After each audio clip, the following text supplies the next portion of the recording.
I think it's a disservice when we don't tell the fullness of someone's story. And because one of the things that's happened is this sort of ideological purity, that if you don't agree with 100% of something, then you're against. And I'm like, and when someone's trying to change, we're like, oh, it's about time. Or, too little, too late. Where is the grace? Where is the moment? Like, there has to be a soft place for someone to land so that they can keep moving and transforming and evolving.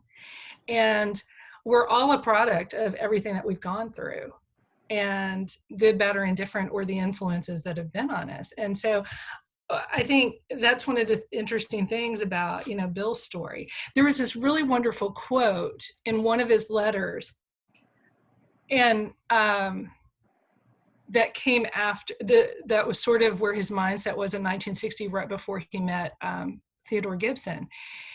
He was having a really down moment, and he said, it was something, I can't remember the whole quote, but he said basically something like, we keep calling this the atomic age, but really, and he used the N-word, it's the inward age, because we can split an atom, but we cannot live in peace with each other. How is this that we can split an atom, but we cannot achieve? Why are we should be the generation that solves this? Why every other generation kicked it down the road, and we haven't made a better world?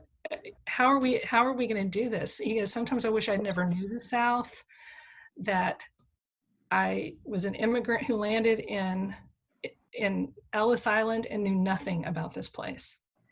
He's just, I mean, that's his mindset when he meets Gibson. And Gibson was kind of at the same place too, but from a different perspective. And they gave each other their faith back. I mean, that really, both of them gave each other the energy to keep going on, because they're like, it's not going to change, and we're not going to be able to change it. We thought we could, but we're not going to be able to.